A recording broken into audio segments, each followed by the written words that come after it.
ഞങ്ങൾ 4 മണി ചായ കുടിക്കുക. 4 മണി 5 മണിയൊക്കെ ആയി. ഇപ്പോഴാണ്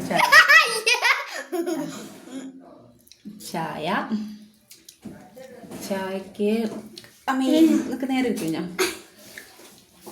ചായക്കാണ് ഗോതമ്പ് അല്ല ചോളപ്പൊരി. ഇതാ ചോളപ്പൊരി ഉണ്ട്. പിന്നെ അതാ സച്ചുതാ ഒരു തല തിന്ന് തീർത്ത് പകുതിയായി. സച്ചിൻ്റെ ശനിയാഴ്ചക്കത്തെ ദിവസം പകുതിയായിരുന്നു. അല്ല പകുതിയല്ല, 3/4 ഭാഗമായി. ഇനി നാളെ കൂടി സച്ചിന് സഹിക്കണം. കണ്ടാ കുത്തക്കേടൊന്നും കാണിച്ചിട്ടില്ല. ഒന്ന് നേരത്തെ പറഞ്ഞിരുന്നു കുത്തക്കേട് കാണിക്കൂലെന്ന്.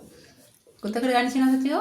ഇല്ല, കുത്തക്കേട് കാണിച്ചില്ല. നല്ല കുട്ടിയായിരുന്നു. നാളെയാണ് ഇതിൻ്റെ ബാക്കി. ഇന്നത്തെ കൂടി ബാക്കി നാളേക്ക് വെച്ചിരുന്നു അല്ലേ? ഓക്കെ, ബായ് പറ.